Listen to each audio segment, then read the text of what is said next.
right now. Your mind may be trapped in the exhausting labor of auditing the years that have already slipped through your fingers, measuring every missed opportunity against a standard that no longer exists.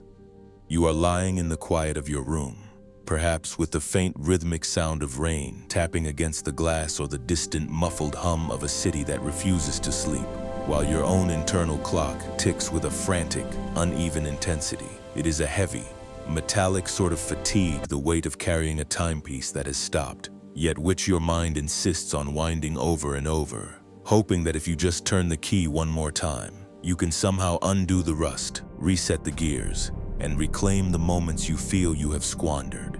It is a specific kind of ache, the sensation that you are standing on the platform long after the train has departed, watching the empty tracks and feeling as though the failure to board is a permanent mark upon your life. Maybe you came here because you are tired of this constant internal calibration, tired of looking back at the map of your own history and seeing only the detours, the wrong turns, and the long stretches of darkness.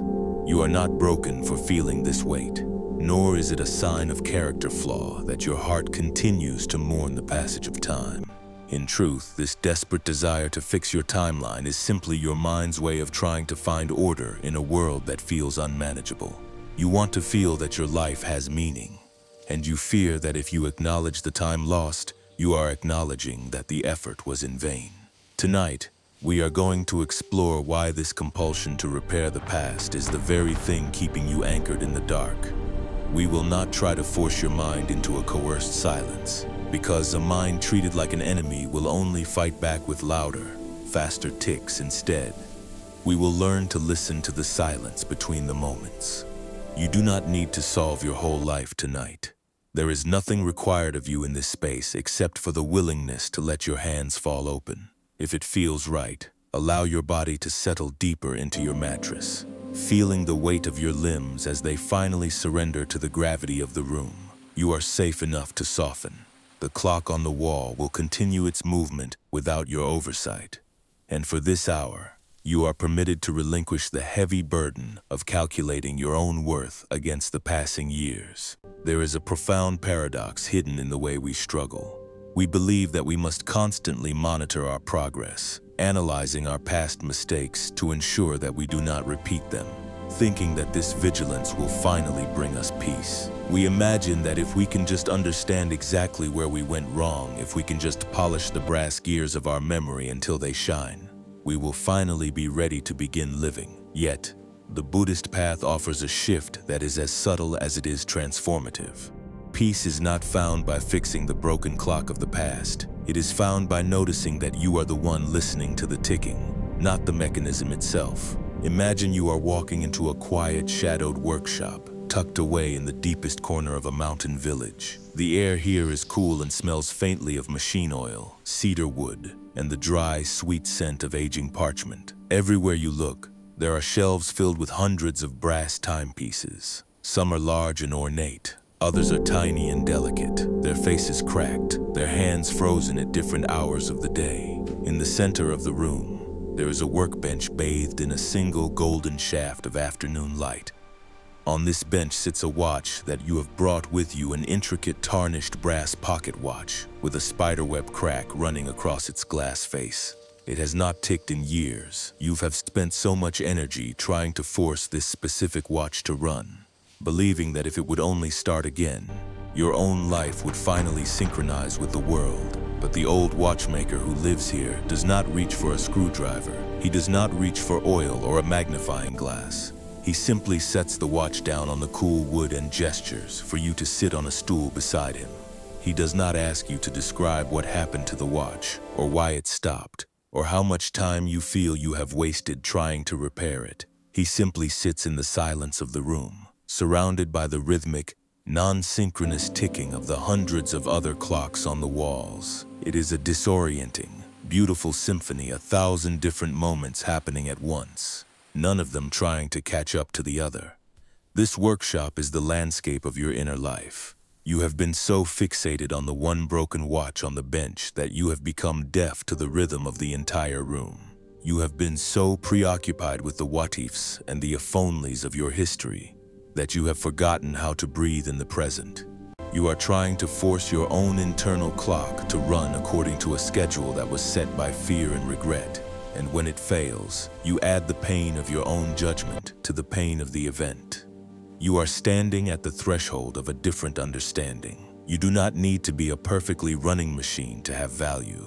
You do not need to prove that you can catch up to the version of your life you imagined you should be living. Tonight, we will look at the way this desire to fix the past keeps the heart in a state of perpetual emergency. We will explore how to set down the tools of perfectionism and listen to the silence that exists between the ticks of your thoughts. As you lie here, feel the warmth of the air against your skin. You are not a repair project. You are not a series of failures arranged in a chronological line. You are the one who is observing the time. You are the one who is witnessing the passing of the night. If a thought of yesterday arises a regret, a missed opportunity, a long-held grudge, do not push it away. Do not argue with it. Instead, observe it as if it were one of the many clocks on the wall, ticking in its own unique way. Notice the sound, acknowledge the movement, but recognize that you do not have to be the one who wins it. You are doing enough simply by being here, in the dim, quiet light of your own mind. You are safe enough to stop. Nothing is required of you except the simple, steady act of presence. In a moment, we will look at the story of a traveler who came to this very workshop, desperate to have his time restored, only to discover that the silence he was trying to avoid was the most precious thing he had ever encountered. For now, just allow the tension to drain from your face, from your neck, from your shoulders. Let the heavy brass of your worries sit on the bench. You are not the watchmaker, and you are not the watch. You are the space in which the time unfolds, and that space is entirely, perfectly still. In a province far to the north, where the mountains are perpetually draped in thick gray wools of mist, there lived a man named Hideo. He was a professional calligrapher, a man whose hands had become stiff from years of gripping his brushes with a desperate, precise intensity. Hideo made his living by inscribing scrolls for the wealthy, promising them poems of longevity and prosperity. But Hideo's real life was not spent in his workshop, it was spent in the agonizing hours of the night. He was haunted by the fear that one day his hand would slip, or his ink would dry, or the paper would tear, and his entire reputation, which he saw as the only thing keeping him safe from obscurity, would vanish. Every evening he would sit at his desk, practicing the same character over and over, trying to perfect a stroke that would be immune to the shifting humidity of the air. One autumn, when the leaves had begun to turn the color of burnt embers and the dampness of the valley had seeped into the very marrow of the houses, Hideo heard of an old master living in a remote hut halfway up the mountain. This master was said to be a landscape painter who had long ago ceased to sell his work. It was whispered that he painted only after the heavy mountain rains had thoroughly saturated the landscape, and that he used a brush made of wild bamboo, frayed and uneven. Driven by a hollow sense of inadequacy and the hope that he might find a secret technique to master his own anxiety, Hideo packed his finest, most expensive inkstone and his best brushes, and he began the climb. The path was steep, and the air grew colder with every step, smelling sharp of wet pine needles and deep, undisturbed earth. When he finally reached the hut, he found the old master sitting on a porch made of weathered, silver-toned cedar. The master was not painting. He was simply watching the valley. The sky was heavy and bloated with rain clouds, and the distant peaks were barely visible through the shifting veils of fog. Hideo approached, bowing low, his own body tense and rigid. He placed his expensive, polished inkstone before the master as a gesture of respect, an offering of his own dedication to perfection. The master did not look at the gift. He looked only at the mountain valley. He looked at the way the fog climbed the cliffs, appearing and disappearing in the blink of an eye. He looked at the way the rain-drenched trees bowed under the weight of the water, not resisting, but simply existing in the storm. After a long silence, the master finally turned to Hideo. He pointed to a large, coarse scroll of paper that was pinned to a wooden frame standing in the center of the yard. It was not fine, imported paper. It was a rough, thick, and highly absorbent parchment, handmade from wild fibers. It was already damp from the moisture in the air. The master picked up a bamboo reed brush, a tool that looked more like a wild twig than a precision instrument. He dipped it into a bowl of thin, watery ink and handed it to Hideo. The master's eyes were kind, but they held the weight of a long, undisturbed piece. He gestured toward the damp, hanging scroll. He did not ask Hideo to paint a masterpiece. He did not ask for a character of longevity or grace. He simply said, "Paint the mountain as it is right now." Hideo hesitated. His heart was hammering against his ribs, a frantic rhythm that echoed the agitation of his mind. He looked at the paper, and he saw that it was already saturated. He knew, with the instinct of a professional, that if he laid down a stroke, the ink would immediately bleed and feather. It would not hold the crisp, sharp edge he had spent his entire life trying to maintain. The paper would not obey him. It would absorb his ink and turn it into something blurred, something he could not dictate. Hideo stared at the brush in his hand, feeling the familiar, suffocating panic of being unprepared. What if the line smeared? What if the ink ran off the bottom of the page? What if the whole thing looked like a mess? He looked at the master, expecting advice on how to control the bleed, how to prepare the paper, or how to steady his own hand. But the master simply sat down on the edge of the porch, leaned back against a pillar, and closed his eyes. The master had become part of the mountain. He was not waiting for the outcome. He was not checking the quality of the paper. He was simply present. Hideo drew a breath, the cold air stinging his throat. He touched the brush to the damp surface. As he had feared, the ink did not stay within the boundaries he imagined. It surged outward, blooming like a dark flower, uncontrollable and wild. His first instinct was to pull the brush away, to hide the smudge, to start over with a fresh sheet. He felt the familiar heat of shame rising in his chest, the internal voice that told him he was failing, that he was messy, that he was not enough. He looked back at the master, wanting to apologize, wanting to explain that he had brought better paper, better tools, if only the master would let him try again in a controlled environment. But the master didn't open his eyes. He only murmured, "Watch the bleed." Hideo turned back to the paper. He stopped trying to force the brush to be a weapon of precision. Instead, he allowed his hand to relax, just a fraction. He made a second stroke, and then a third. Watching how the ink met the wet fibers, he realized that the ink was not a problem to be solved. It was a conversation with the paper. The paper was not a blank surface waiting to be conquered. It was an environment that demanded collaboration. He began to see that the beauty of the mountain was not in the sharp, dry lines he used to draw, but in the soft, hazy transitions where the ink met the wetness. He saw that the very thing he had been fighting, the unpredictable, messy, bleeding nature of the paper, was the only thing that could make the painting look like a real mountain. He stood there for a long time, his hand moving in rhythm with his breath, his eyes fixed on the way the dark ink settled into the light, damp fibers. He stopped thinking about whether the painting would be good. He stopped wondering if the master would judge him. He stopped rehearsing his explanation for why the line didn't look like a standard master's work. He just painted. He moved with the wetness. He allowed the ink to go where it needed to go. And for the first time in his life, his mind was not miles ahead in the future, agonizing over the next stroke. It was right there, on the tip of the brush, meeting the paper as it was. The master finally opened his eyes. He didn't look at the painting. He looked at Hideo's hands. Hideo was no longer gripping the brush with white-knuckled tension. His fingers were loose. His shoulders, which had been hiked up toward his ears since his arrival, were dropped. His breath, once shallow and erratic, was slow and deep, synchronized with the rhythmic dripping of water from the eaves of the hut. Hideo was not prepared. He hadn't rehearsed a single thing. He had simply arrived, and in that arrival, the anxiety that had been his constant companion for decades had nowhere to land. It had evaporated into the fog. The master stood up, walked over to the scroll, and wiped a single drop of water from the corner of the frame. He didn't offer praise, and he didn't offer criticism. He simply nodded, a silent acknowledgement that Hideo had finally stopped trying to draw on dry ground. Hideo looked down at the bamboo brush in his own hand, feeling the rough texture of the wood against his palm. He realized then that he had brought the wrong tools, but he had arrived at the right place. He had come looking for a way to master the future, and instead, he had been shown how to be present in the rain. As the light in the valley began to dim, casting the mountain into shades of soft charcoal and deep violet. Hideo did not feel the need to rush back down the mountain. He did not feel the need to start planning his next project.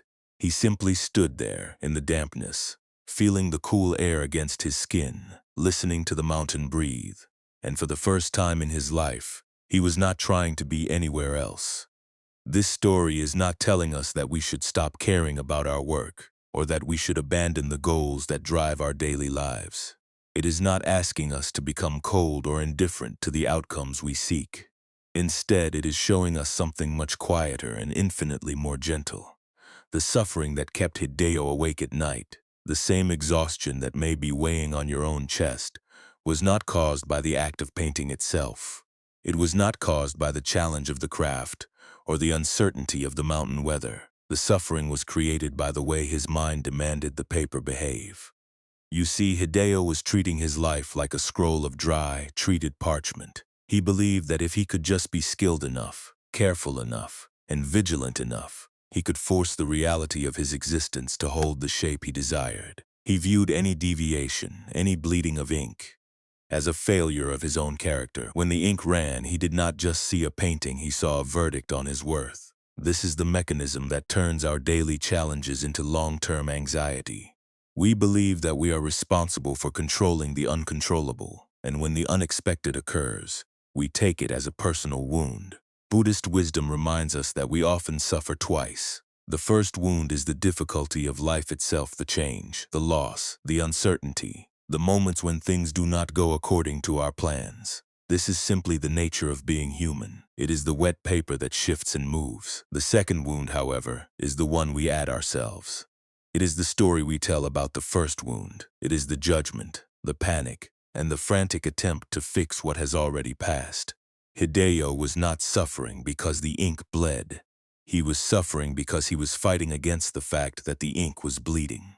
He was living in the gap between what he wanted to happen and what was actually unfolding. Consider your own life for a moment. Perhaps you have been carrying the weight of a situation you cannot change, or replaying a moment that did not go the way you hoped. You might be exhausted because you are still fighting the ink that has already touched the paper. When you feel that tightening in your stomach or the restless loop of thoughts, ask yourself, are you suffering because of the event? Or are you suffering because you are demanding that the event be different than it is?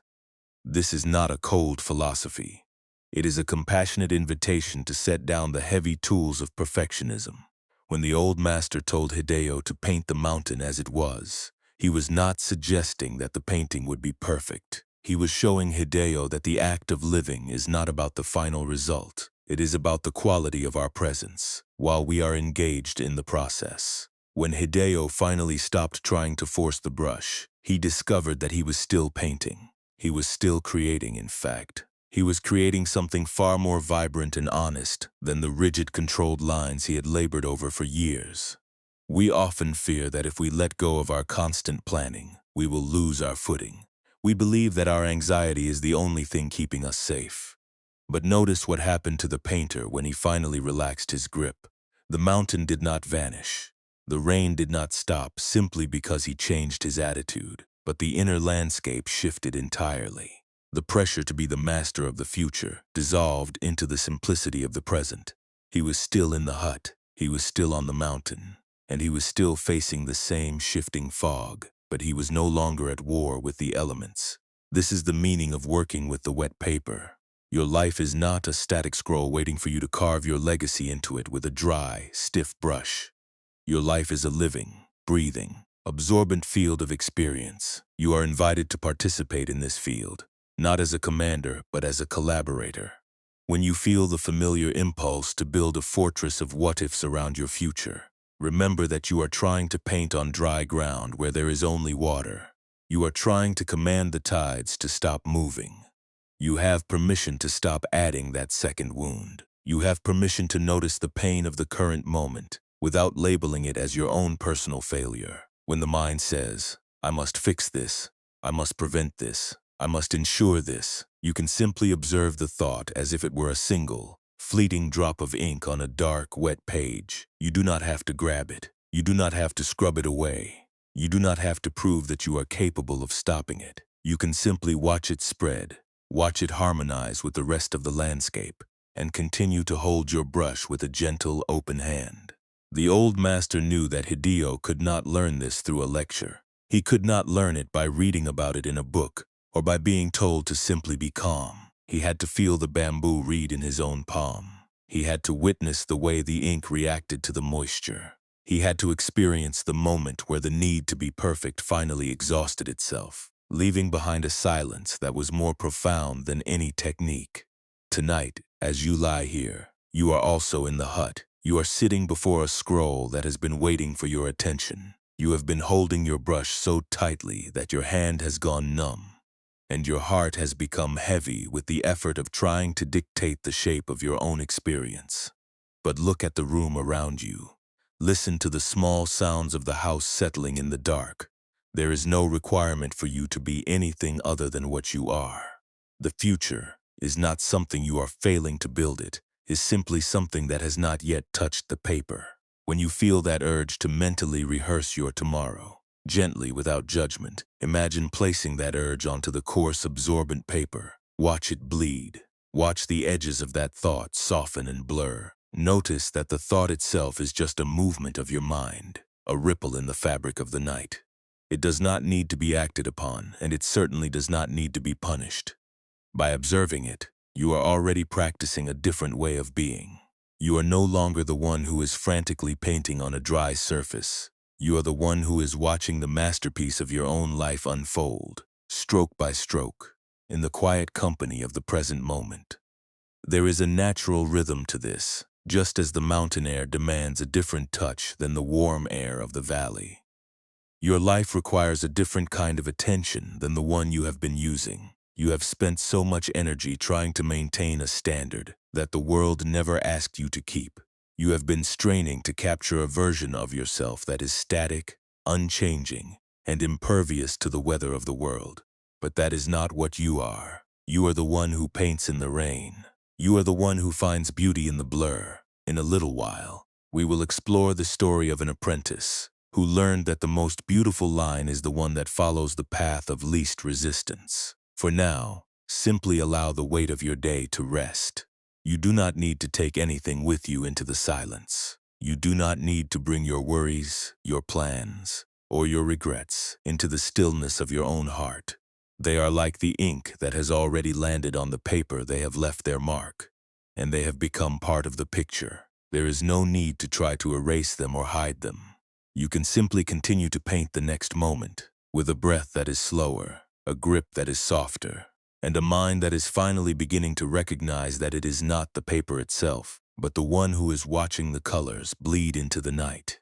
You are doing enough. You have arrived at the studio. You have found your place on the porch, and the rain is only the beginning of a story that you are finally learning to trust. If it feels right, allow your breath to become a bridge between the busy world of your day and this quiet, dampened studio we are sharing.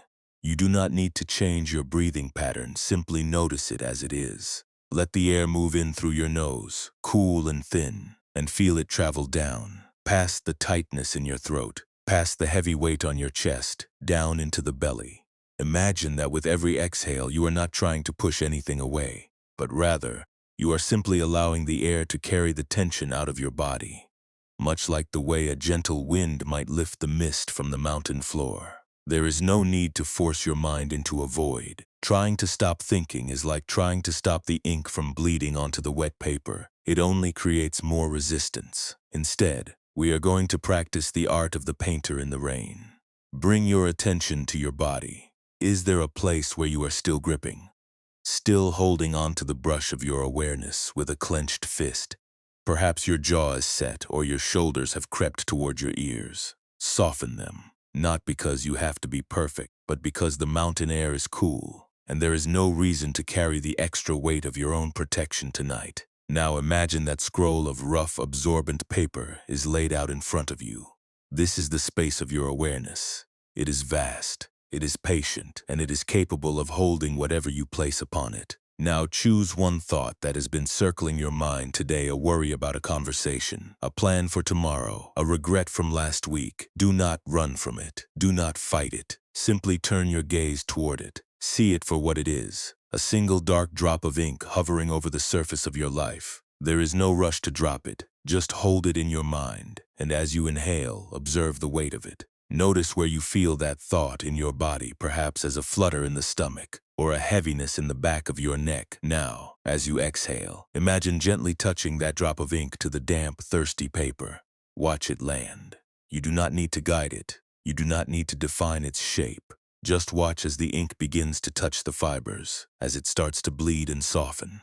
See how the edges of your worry lose their sharp, stinging definition as they interact with the wetness of the paper. This is the reality of the present moment. It is always absorbent, always shifting, always meeting your thoughts with a quiet, spacious receptivity. You are not the ink. You are the one who is watching the ink spread. You are the one who is witnessing the way the thought interacts with the surface of your existence. If your mind tells you that you must fix the shape of that ink, that you must scramble to scrub it away or stop it from spreading, recognize that this is just another drop of ink hitting the page. It is just another thought. It is not a command. It is not a truth. It is simply a movement on the scroll. Let it be there. Let it bloom and soften until it becomes a part of the landscape of your inner world, losing its power to startle you. Perhaps you find that another thought arises, anxiety about whether you are doing this right, or a concern that you will forget this lesson tomorrow. This too is a drop of ink. Place it gently onto the scroll. Watch it bleed into the darkness of the room. You have enough space in this studio to hold all of your thoughts, all of your fears, and all of your dreams. The paper is limitless. The rain is endless. You have nothing to prove to the mountain, and nothing to hide from the mist. As you sit here in the quiet, feel the texture of the air against your skin. You are not a machine meant to manufacture perfection. You are a human being meant to experience the shifting, unpredictable, and beautiful landscape of this single night. If you find yourself drifting, if you find your mind wandering back to the desire to plan and to control, gently bring your focus back to the sensation of your own chest rising and falling. This is your anchor. This is the rhythm of your own life, moving in harmony with the damp, cool atmosphere of the mountain studio. You do not need to do anything with this awareness. You do not need to harvest the thoughts or turn them into a finished work of art. You are allowed to be the painter who sets the brush down. You are allowed to be the one who sits on the porch and listens to the rain hit the cedars.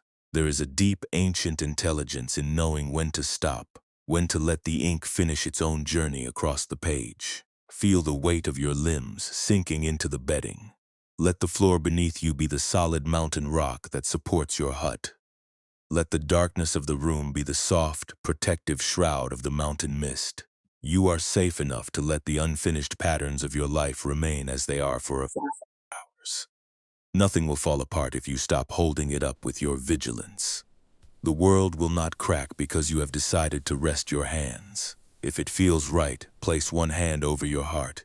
Feel the steady, unhurried pulse beneath your skin. This is the only thing that truly belongs to you in this moment. Not the future, not the past, not the obligations of tomorrow, just this quiet, rhythmic pulse. It is the heartbeat of someone who has traveled a long way.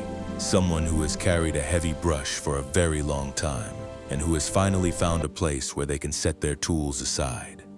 Take another slow breath, and with each exhale, imagine the lines of your face softening. Let the space between your eyebrows relax. Let your tongue rest easily in your mouth. You have been doing the work of living for so long. You have been painting on the wind for so many years. Tonight, you are simply the witness. You are the quiet presence in the studio, watching the night turn to deeper night, watching the thoughts move like shadows through the fog. There is a profound grace in this suspension of effort. When you stop demanding that the future be dry and static, you begin to see the beauty in the fluidity of your own existence. You see that your life is not a collection of errors or accomplishments, but a continuous unfolding movement. You are not failing. You are experiencing the rain. And in this experience, there is a peace that is not achieved, but arrived at a peace that was waiting for you. underneath all the layers of your frantic, careful, and well-intentioned planning.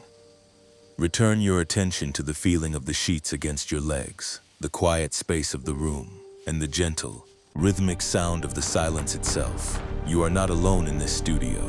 The practice of being present is a quiet, shared human endeavor. We have all stood at the edge of the porch, looking into the valley, wondering if we could ever be enough without our tools, without our plans, without our armor. And yet here we are, breathing in the mountain air, discovering that the emptiness we feared is actually the most spacious, beautiful part of our own hearts. You are doing enough. Simply resting, simply witnessing, simply breathing. This is the most profound art you will ever create. Keep this sense of ease as we prepare to hear how another, even younger, apprentice found the freedom you are currently touching. The story is waiting for us, just like the ink, just like the rain, in a different valley, far to the west of the mountains where Hideo once studied the ink. There lived a young woman named Alara. She was a keeper of the village archives, a role that required her to spend her days tending to old, fragile scrolls. She felt that her worth was measured by her ability to protect these records from the ravages of time. Every day she would polish the heavy wooden chests, check the humidity levels, and meticulously repair small tears in the ancient paper. She believed that if she were vigilant enough, she could ensure that nothing of value would ever be lost to history. Her anxiety was not about her own future, but about the overwhelming responsibility of holding the past together. She was terrified of the day when a scroll might turn to dust, or a record might be forgotten, and she felt that the failure would be entirely hers. The village temple was cared for by a nun named Sister Seyo, a woman who rarely spoke and spent much of her time tending to a small, enclosed garden of moss and stone. Alara often visited the garden, carrying the heavy burden of her worries. She would sit on a stone bench, watching the way Seyo would spend an entire hour gently removing a single dried leaf from a patch of emerald moss, or how she would patiently clear the grit from the crevices of a granite statue. Alara was always eager to help, always looking for a more efficient way to maintain the garden, always suggesting that if they had better tools, they could prevent the weeds from growing back so quickly. She saw the garden as a problem to be solved, a space that needed constant defense against the inevitable decay of nature. One winter, when the frost had settled deeply into the soil and the archives had become dangerously cold, Alara brought a large, antique iron lock to the garden. She told Sister Seyo that the archives were vulnerable to thieves and that they needed a more robust system for securing the heaviest, most important scrolls. She was exhausted from years of Latin-night vigils, her eyes strained from reading by candlelight, her hands trembling from the cold. She believed that if she could just secure these scrolls with a mechanism that was foolproof, her mind would finally be at rest. She placed the iron lock on the stone ledge in front of the nun and waited for approval, her posture rigid with the expectation of a complicated plan. Sister Seyo did not look at the iron lock. She was kneeling by a small basin carved into a rock, where the water had frozen into a thin, translucent layer of ice. She took a small wooden scoop and tapped the ice, breaking it into delicate, jagged shards. She did not try to save the ice. She did not try to fix the broken pieces. She simply watched them float in the water for a moment before they began to melt in the rising morning sun. She gestured for Alara to sit beside her. Seyo pointed to the garden gate, which was built of simple, unvarnished wood. It had no lock. It had no hinges made of iron. It was held in place by its own weight and the simple strength of the post it rested against. "The garden does not fear the coming of the winter," Seyo said softly, her voice barely rising above the sound of the wind moving through the distant bamboo. "It does not build walls to keep the frost away. It simply allows the frost to touch it, and in the spring it finds the strength to bloom again. You are trying to lock the history of the world inside a chest, but the scrolls are not the history. The story is in the way the ink was laid down, and the ink is long gone." Alara felt a sudden, sharp ache in her chest, the kind that comes when a long-held belief is confronted by a truth that is too simple to ignore. She looked at the iron lock sitting on the stone ledge. It looked heavy, useless, and cold.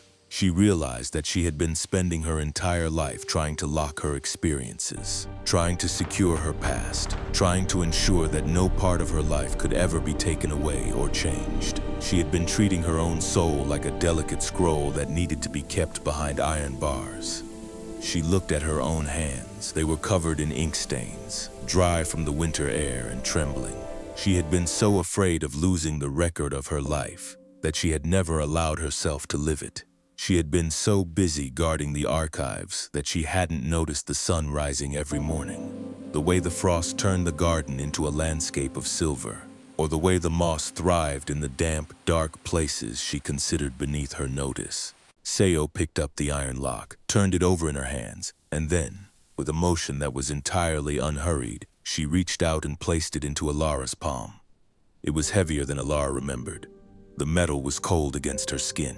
"You have been carrying this for a long time," Sayo observed. "You believe that if you release it, the things you cherish will be stolen. But what is truly yours can never be stolen. It is not written on paper. It is written in the way you show up for this day." Alara looked down at the lock. She thought about all the nights she had spent pacing the archive halls, imagining disasters that hadn't happened. She thought about the way she had sacrificed her sleep, her joy, and her connection to the people in her village, all in the service of a protection that was essentially an illusion. She took a slow, deep breath. She didn't throw the lock away in a fit of drama. She didn't try to prove she was cured of her anxiety. She simply stood up, walked over to the edge of the garden where the stone wall met the earth, and placed the iron lock into a small, hollowed-out space behind a thick root of a pine tree. She wasn't abandoning her work. She was just setting down the tool of her own suffering. She returned to the bench and sat down. For the first time in as long as she could remember, she didn't look at the moss to see if it needed weeding. She didn't look at the gate to see if it was secured. She just watched the way the sunlight hit the water in the basin. She watched the ice disappear. There was no immediate miracle. The archive was still cold. The scrolls still needed tending. Her heart still felt the residual habit of wanting to worry, wanting to plan, wanting to be sure. But when that urge arose, when she felt the familiar tightening in her stomach, she didn't reach for the lock. She didn't reach for the iron. She simply noticed the thought, gave it a moment of her awareness, and let it pass, just as the shards of ice had melted back into the water. She looked over at Sister Sayo, who was now clearing the dead leaves from the base of a stone lantern. Sayo didn't offer a lecture. She didn't tell Alara that she was finally wise. She just offered her a small, simple smile. That was enough. Alara realized that she didn't have to be perfect to be at peace. She didn't have to be a master of the archives to be a master of her own attention. She could be exactly who she was, a person who tended to things. A person who cared for the past, but she could do it without treating her own life as a threat. The wind shifted, bringing the scent of the nearby cedar trees. It was a clean, sharp, and grounding smell. Alara leaned back against the stone bench, feeling the hardness of the rock beneath her, the coolness of the air on her face, and the slow, steady rhythm of her own breathing. She was still in the garden. The frost was still there. The work was still waiting. But the urgency, the frantic, gripping fear of the future that had been left behind with the iron lock, she was finally simply present. She was not trying to guard the archive of her life against the passage of time. She was finally willing to let the time pass, to let the seasons change, and to let the story of her existence be written, breath by breath, in the language of the present moment. She was not a keeper of the past anymore. She was a guest in the unfolding of the now, and that, she realized, was more than enough. The weight you have been carrying is not a result of your life circumstances alone. It is a result of the architect living inside your own mind, the one who spends every waking hour drafting blueprints for a future that has not yet been built. You see, when we talk about the mechanics of suffering, we are looking at the way the mind tries to turn the fluidity of experience into a fixed object. Think back to the ink and the wet, shifting paper. The paper does not ask for anything. It simply accepts the ink as it falls. But the mind, the part of you that is exhausted, wants to take that ink and dry it immediately, pinning it down, naming it, and labeling it as either good or dangerous. This is where the second wound is born.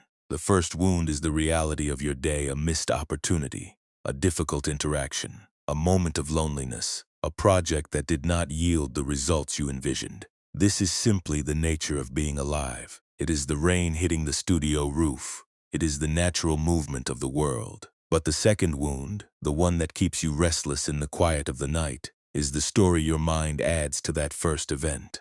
When the ink bleeds on your paper, your mind does not just say the ink has bled, it says, I am a failure for letting it bleed. I should have anticipated this. I am now vulnerable to disaster because I was not perfect. This second wound is a construction of judgment. It is the belief that if you can just control every variable, if you can just be vigilant enough, you can bypass the inherent uncertainty of existence. But the irony is that this vigilance is not protecting you, it is consuming your energy. You are using all your strength to hold a posture of defense against the future. And because your body and mind are locked in this defensive stance, you cannot feel the ground beneath you. You are so busy watching the horizon for a storm that you are missing the stability of the chair you are sitting on, the comfort of the blankets, and the very real safety of the present moment. In the tradition of the masters, we learn that peace is not the absence of difficulty. If you wait for the world to become perfectly ordered, if you wait for the ink to stop bleeding, you will be waiting for an eternity. Peace is a different relationship with that difficulty. It is the shift from being a person who must fight the rain to being the person who can watch the rain. Consider how your mind treats the past. When you replay a mistake, you are trying to rewrite the stroke on the paper long after the ink has dried. You are trying to use your brush to alter a reality that has already folded into the history of your life. This creates a loop of self-judgment, where you act as both the painter and the judge, constantly reviewing your own work with a critical eye, looking for flaws that you feel you must hide or fix. But you are not a static painting. You are a living process. Every time you re-examine the past with shame, you are essentially trying to scrub the paper until it tears. The fear of uncertainty is another form of this same trap. When you look at the future and feel that familiar tightening in your chest, it is because your mind is trying to solve a puzzle that has no final answer. You are attempting to gain certainty in a reality that is, by its very design, impermanent and shifting. The Buddhist path does not tell you to be reckless or to abandon your responsibilities. It simply suggests that you recognize the difference between preparation and fear-based rehearsal. Preparation is practical. It is the act of gathering your brush and your ink. But rehearsal, the kind that keeps you awake at night, is the act of trying to live the future in your mind before it happens. And because the mind cannot actually live in the future, it only succeeds in exhausting the body in the present. You may have turned your pain into an identity. You may have started to think of yourself as a worrier or a broken person, or someone who is naturally anxious. You have woven these labels into your sense of self, using them to explain why you feel so heavy. But these are just thoughts. They are not who you are. They are just shadows that have passed over the paper. When you treat your pain as your identity, you feel that if you were to let go of the worry, you would lose a part of yourself. You might even feel that your anxiety is the only thing that proves you are a responsible, caring human being. But you can be deeply caring, you can be profoundly responsible, and you can be entirely invested in your life without needing to suffer. The practice of awareness is the antidote to this self-imposed trap. When you feel the need for approval, or the need to fix yourself to be worthy of peace, notice the demand. See it as an external command that you are choosing to listen to. Just because the mind says, I must fix this or I am not enough, does not mean that the thought is true. It is just a thought.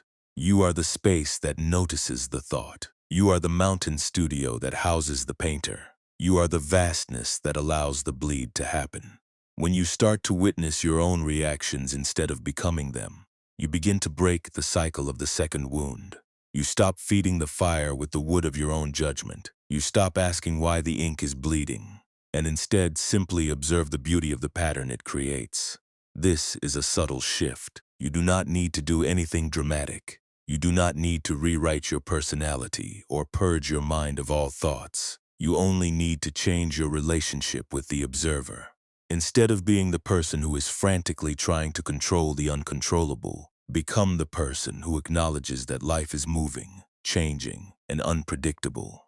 When the discomfort arises, and it will, because you are human, meet it with a quiet, compassionate curiosity. Ask yourself, what is the story I am adding to this moment? If you feel the tightness of control, simply name it. I am feeling the need to control. If you feel the sting of judgment, name it. I am noticing a thought of judgment. By naming it, you create distance. You create the gap where the peace resides. You are no longer submerged in the emotion. You are standing on the shore, watching the tide go in and out.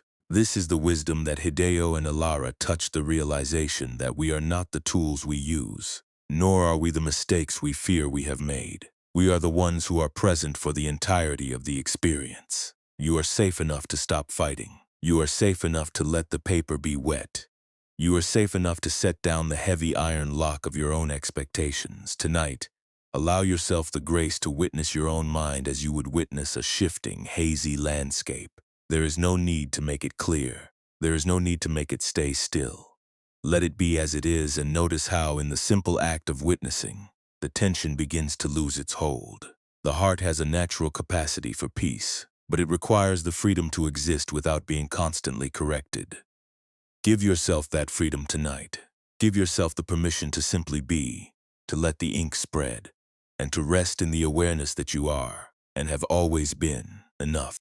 This practice is not designed for the mountaintop.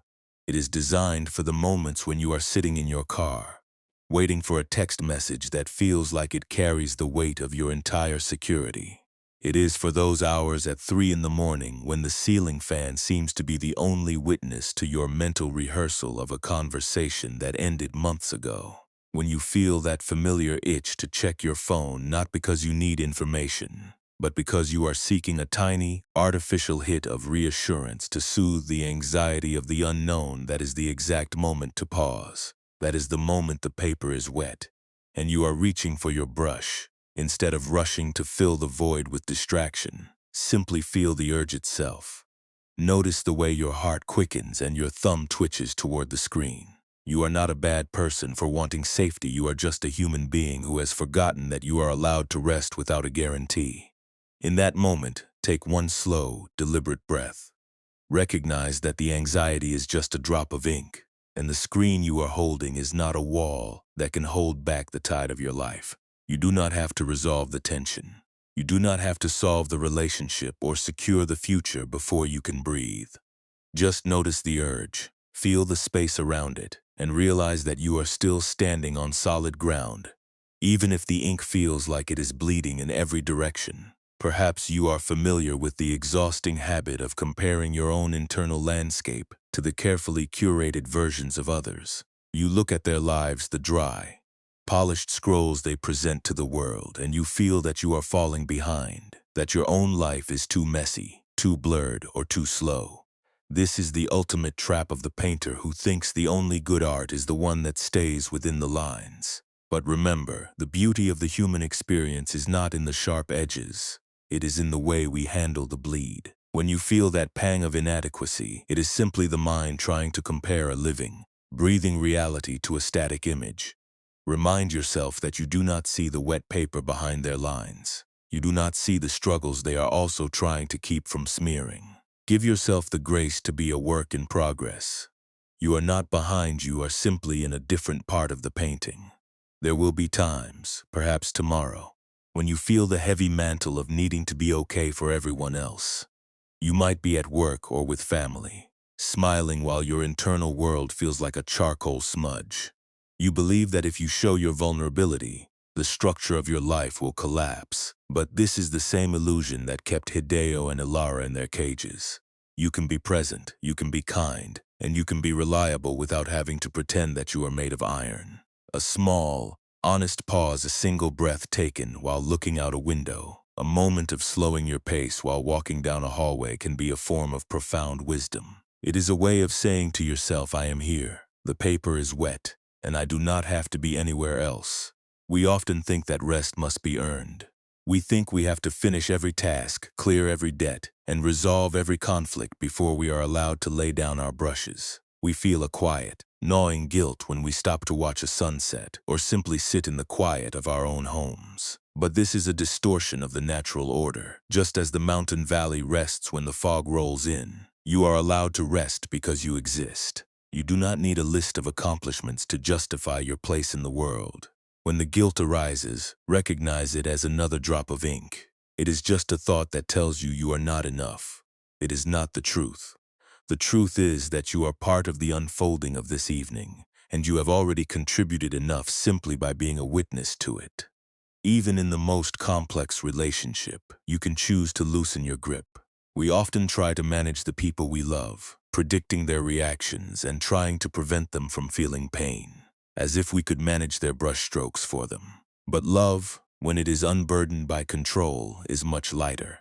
It is the ability to walk beside someone, knowing that their paper is their own, and that your only role is to be present. When you feel the urge to intervene, to fix, or to demand a specific outcome, gently step back. Offer your presence instead of your plan. You will find that when you stop trying to dictate the shape of the conversation, the connection actually deepens. It becomes a shared space on the scroll, where both of you can move without fear of tearing the fabric. This applies to the way you treat your own past as well. We are so fond of holding on to our old mistakes, using them as cautionary tales to keep ourselves small. We look at a smudge from years ago and say, "I should have known better." But that smudge is dry. It is part of the history of the scroll, and it cannot be changed. You can forgive yourself for the lack of skill you had back then. You can acknowledge that you were doing the best you could with the brush you had. Forgiveness is not about pretending the ink didn't bleed. It is about realizing that the bleed doesn't define the entire painting. You are still painting, and the next stroke is always available to you right now in this breath. In the small moments of your day, look for the opportunities to practice this softness. When a door slams, when a plan changes, when the unexpected happens, you have a choice. You can react with the rigidity of an iron lock, or you can react with the grace of the wet paper. You can choose to be the one who observes the movement of the moment, rather than the one who is crushed by it. This is not about becoming passive. It is about becoming responsive. There is a great difference between being blown about by the winds of fate and being a mountain that stands firm while allowing the wind to pass through the pines. You have the capacity to be this steady, even in a modern world that demands constant motion. You do not have to follow every thought that screams for your attention. You do not have to bow to every feeling of inadequacy that whispers in your ear. You are the architect of your own silence. You are the one who chooses whether to pick up the brush or to simply watch the ink find its own way. And tonight, as you drift toward the final quiet, know that you are not losing anything by letting go. You are simply gaining the freedom to be exactly who you are, without the exhausting labor of building a version of yourself that can never exist. The paper is wet, the ink is flowing, and you are finally ready to watch the night take its own shape. You are doing enough, and you are in this very heartbeat, perfectly, beautifully, and completely arrived.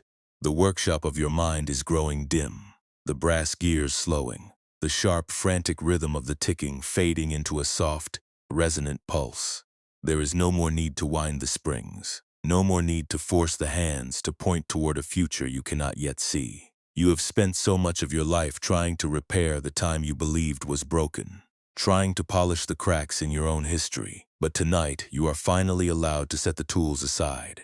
The workbench is empty, the watch is at rest, and you are here in the deepening quiet, held by the gentle, unhurried gravity of the night. Think of the workshop we have inhabited, the scent of oil and old wood, the way the light danced in dust motes, and imagine that space slowly dissolving into the vastness of the darkness. There is no workshop to guard now. There are no scrolls to protect. Everything that truly belongs to you is already here, resting in the quiet space of your own heart. The anxiety of being behind, the heavy weight of the what-ifs, and the need to constantly monitor the progress of your life, all of it is being pulled down into the stillness, absorbed by the silence, dissolved by the peace of simply being.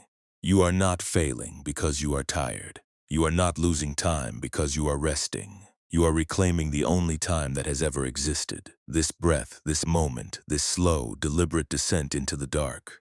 Feel your legs becoming heavy, sinking into the mattress as if into soft, cool sand. Feel the muscles of your arms, your chest, and your neck finally releasing their hold, the tension unspooling like a ribbon of thread in the wind. You do not have to hold yourself together anymore. You do not have to be the one who ensures the day is perfect. The night is doing its work, wrapping the world in a shroud of rest, and you are permitted to let go of every string you have been pulling. Listen to the sound of your own heart. It is the only rhythm that matters tonight. It is steady, patient, and completely unconcerned with the schedules of the world. It does not look back at the past with regret, and it does not look forward to the morning with fear. It simply beats, a testament to the fact that you are alive, and that being alive is enough. Let your breath become shallow and quiet, a thin, cool stream of air moving in and out, effortless and natural. You are not doing the breathing is doing you. You are not doing the resting. The rest is simply arriving, wave after wave, moving through you and settling into the deepest parts of your being.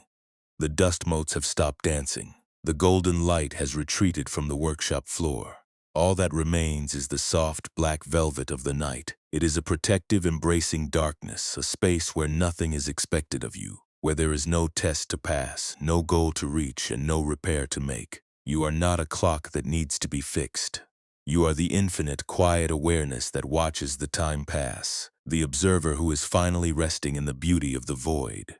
If a lingering thought of tomorrow should drift into your mind, imagine it like a single grain of dust settling onto a still, dark lake. It does not ripple the surface. It does not disturb the depth. It simply rests on the water, and then it is gone. You are the lake. You are the depth. You are the peace that remains when all the movement has finally reached its end. You have carried enough. You have worried enough. You have tried enough. Now, there is only the descent, the slow, sweet drifting away from the shore, into the deep, welcoming embrace of the night. Let the weight of the day slip from your shoulders.